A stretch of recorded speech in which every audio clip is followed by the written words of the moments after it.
Hello, everybody, and welcome to Shackles Off TV. My name is Shanika Matthew. This is my husband, Emmanuel Matthew. And we just come in here to have a conversation with everybody in regards to what's going on in the world and looking at, the prices, the inflation.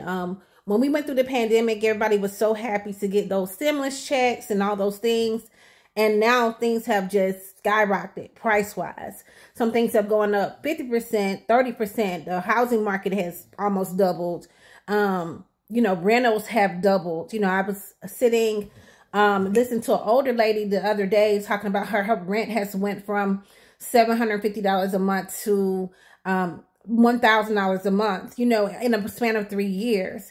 Homeowners, is people's association fees for homeowners and different things that they have are jumping up, $100 a year or more. It's just not sustainable. I mean, are we still living in a society that can even retire? Is that even in the cards for people, like ourselves that's in our 40s or anything like that? It's just ridiculous. I read a lot and watch a lot of videos, watch a lot of documentaries. And, a lot of people have heard that quote, "You will own nothing and be happy." Charles Schwab with the World Economic Forum has said that. And, if you look on Snoops or PolitiFact or any of those alternative websites on Google, and we really can't trust Google either because it's owned by the Alphabet company, but them saying that, just when you're doing a search, you're not even searching, the top, the things you're searching what they want you to see. So of course, PolitiFact and all that will come up. And so they're just trying to debunk, the World Economic Forum is not trying to take full control. But if we look at the signs and symbols that rule the world, like Confucius said, well, okay, let's look at the example with the housing market over the last 3 years. Okay. Now, companies like Zillow and Redfin and all those have come on the market within the last 20 years. And, it made it very convenient for people to search for houses. But at the same time, because of machine learning, every time you like a house or save a house, it seemed like those same houses were the hardest ones to get because the same people that created the system are the investors in the system. So they have big money and they have access to a lot of cash at a cheap price. So they were able to go purchase houses, the same ones that we were liking and saving, but betting against people who were trying to buy homes. Even when the interest rates were low and people felt like they can buy more homes, more, higher priced homes. And now interest rates are grew up at 8%. And people, the housing market is slowing down significantly. People are still purchasing, of course, but not at the same rate as they were before. And it's like, okay, is it even set in the cards for young people, or people who don't own a home to own a home anymore? It's like you're 6 and 1/2 dozen the other. It's ridiculous. You're either going to pay rent forever and lose money by paying rent, or you're going to get a mortgage and then have to pay homeowners association fees, which you may not want to pay because they go up too. You can't control that. It's not a fixed cost. Taxes are not fixed. You never really finish paying for a house, but you try to, fix some of your costs, hope to keep some of your equity. But with things going up so high, is that even possible? These are things that we have to think about. They're wanting to go to all electric, and that sounds good in theory. I understand. I'm all for saving the environment. I preach that as a engineering teacher, but okay, is it really possible? If you ever lived in a neighborhood or a home that's all total electric like ours, or, a school that was environmentally friendly or whatever, that the electric grid goes down and everything shuts down. Even if you have a generator, some things don't work. And so if everything is electric and all the cars are plugged up on the grid, what do you think is going to happen? It's going to be an overload. Okay. Zero carbon emissions, that sounds great, but what are we doing? The plants that make the batteries, when you're manufacturing the batteries, what type of natural resources are being used?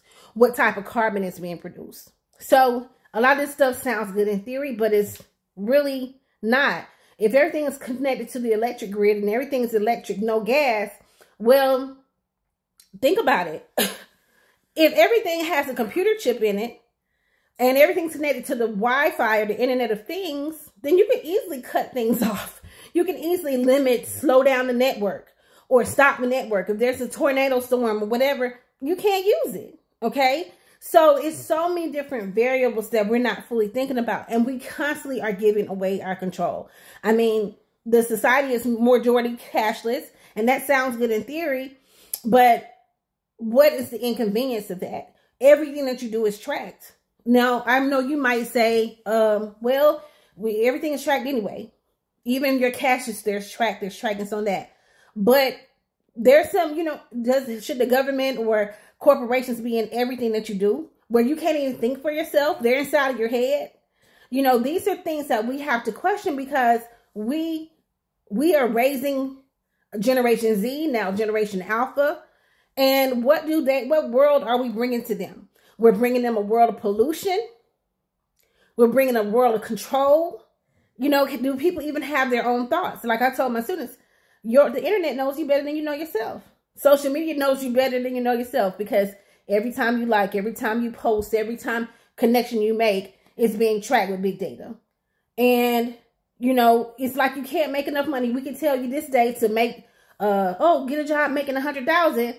But what is $100,000 going to buy you 5 years from now? If things keep going up at the rate that it's going up, and that's not being pessimistic, I'm just asking a question. What can you realistically purchase? Right? Because even in the Atlanta area, which we used to be pretty well priced, you know, just looking at the prices of apartments near the city of Atlanta, you're going to be close upwards of almost $2,000 a month, anywhere from $1,600 to $2,000 a month. It is extremely expensive.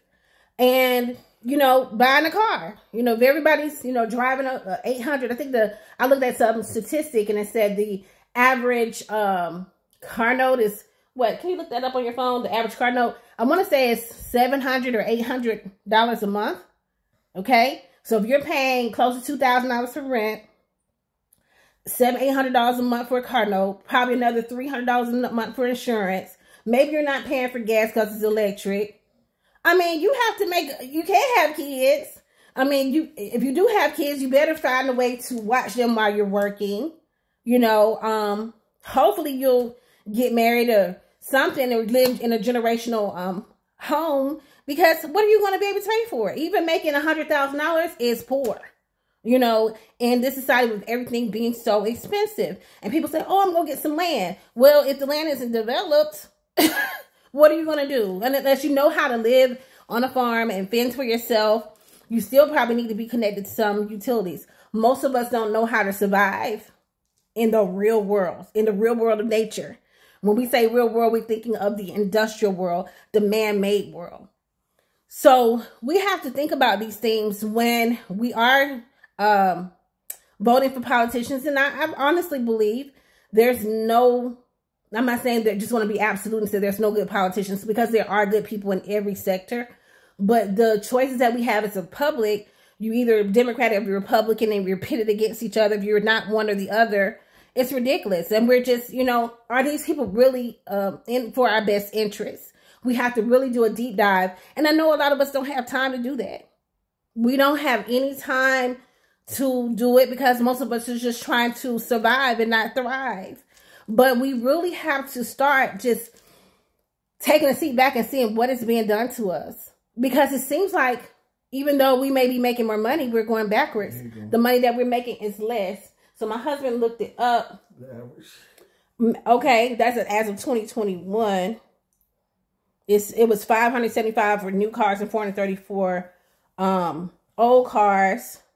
Let me put average used. That's used car payment in 2023. Let's see, $528 for $729 for new. So yeah, about $700 for a new car. And then, like, once you factor in insurance and all those things, you're at $1,000. You paid another about $2,000 to rent or more. Insurance. And, you know, this was it, car insurance. And, you know, that's not even, we haven't even talked about food and utilities. You know, what type of quality of life are you having? And don't even get into a conversation about the student loans. Like I tell my students, if you can't afford to pay for college or get a scholarship, you may not want to go.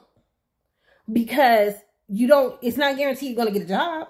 Might as well just work and pay as you go. or get a scholarship, do well enough in high school and keep your scholarship in college and focus and go. Because it's not to be pessimistic, but the world is not the same as it was 20 years ago, 40 years ago. Do we even have Social Security? Again, when in the next 20 years, will this be available for us when we retire? Will it? That's a question that you have to ask yourself.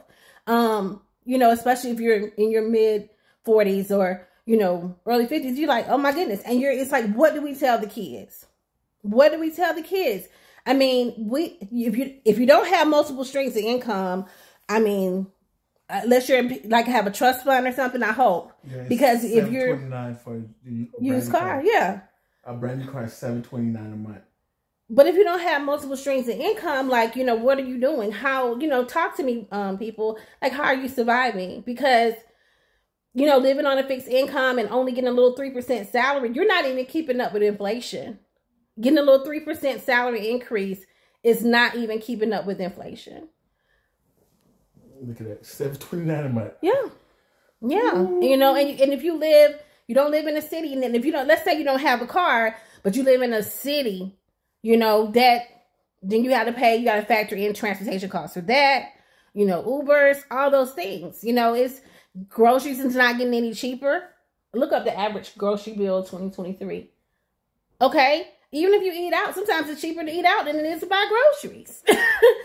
So all of these things are like, things that you really want to be transparent about when you're talking to Generation Z, when you're talking to the kids and preparing them for like, listen, we really don't know.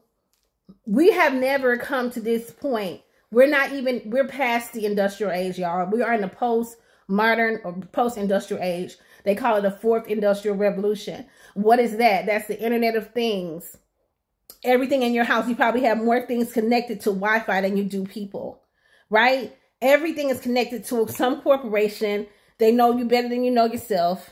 That's why when you turn on your phone, you have advertisements for things you've been talking about or looking at, and it's constantly there. It doesn't matter where you go, it's there. What are we going to do? A lot of people say, well, what's the solution? We have to, first of all, sometimes you have to pull away to come up with a solution.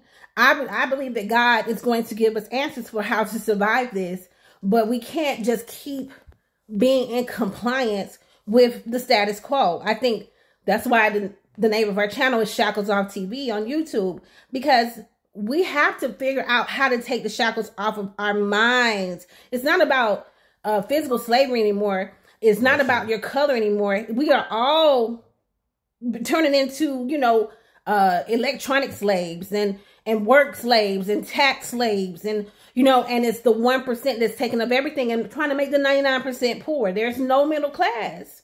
It's becoming to a point where there is no middle class anymore. Are we just going to be like, okay, we're just going to take it and just, hope and what? Price for groceries is $3.99.97 per month or per week or per person? A month. Average monthly cost of groceries per person.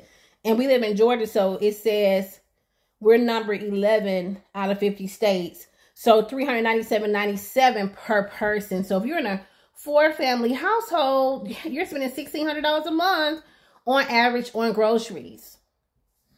That doesn't even include you eating out or anything, and how everybody can't be on public assistance. Y'all, I mean, who's going to pay for it? We already, as a country, they're always threatening shutting down. Okay, the government's shutting down.